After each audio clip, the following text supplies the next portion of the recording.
रात की कालिमा गहराती जा रही थी। अमावस्या की अंधेरी रात थी और सम्राट विक्रमादित्य अपने घोड़े पर तेजी से अपनी राजधानी की ओर बढ़ रहे थे। कुछ समय पहले उन्होंने अपने छोटे भाई के जंगल में तपस्या के लिए जाने की खबर सुनी थी और देवराज इंद्र ने राज्य की सुरक्षा के लिए एक देव को भेजा था।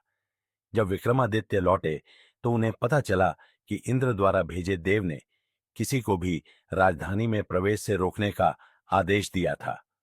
जैसे ही विक्रमादित्य पहुंचे, देव ने उन्हें रोकते हुए पूछा, तुम कौन हो? विक्रमादित्य ने गर्व से उत्तर दिया, मैं इस भूमि का सम्राट विक्रम हूं। यह मेरी राजधानी है। तुम मुझे रोकने वाले कौन होते हो?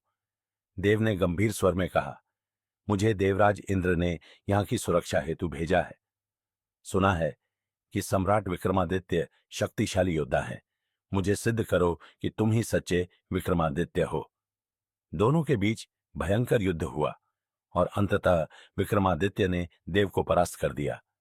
देव ने सिर झुकाकर कहा, अब मुझे विश्वास हो गया है कि आप ही सम्राट विक्रमादित्य हैं। लेकिन सावधान रहिए, आपकी राजधानी में आपके जन्म के समय दो और लोगों का जन्म हुआ था, एक कुम्हार और एक तेली। कुम्हार ने साधना से सिद्धियां प्राप्त कर ली हैं और तेली को पिशाच बना दिया है। वह शीघ्र ही आपके लिए संकट बनेगा। देव के जाने के बाद विक्रमादित्य चिंतित हो उठे। कुछ ही समय बाद एक साधु उनके दरबार में आया और उन्हें एक फल भेंट कर चला गया। सम्राट ने उस फल को भंडारी को सौंप दिया। अब साधु प्रतिदिन आकर फल भेंट करता और सम्राट उसे भंडारी को दे देते। एक दिन जब सम्राट घोड़ों का निरीक्षण कर रहे थे, एक फल उनके हाथ से गिरा और उसमें से एक चमचमाता हीरा निकला। चकित सम्राट ने तुरंत भंडारी को सभी फलों को मंगाने का आदेश दिया और पाया कि हर फल में एक अनमोल हीरा था। सम्राट ने साधु को बुलवाया और उससे पूछा, तुम इतने अमूल्य रत्न कहां से लाते हो?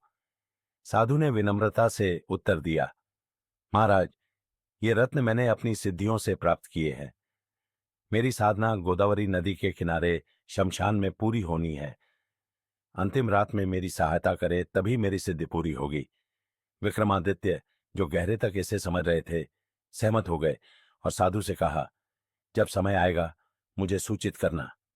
अमावस्या की रात साधना की अंतिम रात्रि थी। विक्रमादित्य ने अकेले ही साधु के स्थान पर पहुंचने का निर्णय लिया। साधु ने उनसे कहा, राजन, 2 कोस दूर एक शमशान में सिरस का पेड़ है, जहां एक शव लटका हुआ है। कृपया उसे मेरे पास ले आइए। विक्रमादित्य अपने साहस और निडरता के साथ शमशान की ओर बढ़े। घने अंधकार और बारिश में भयानक आवाजें, सांप बिच्छू और जंगली जानवरों के डर से भरे उस शमशान में उन्होंने बिना रुके आगे बढ़ना जारी रखा। शेर की दहाड़ हो या अघोरियों का शव भक्षण, कोई भी उन्हें रोक नहीं पाया। वे अंततः सिरस के पेड़ के पास पहुंचे, जहां रस्सी से बंधा एक शव लटका हुआ था।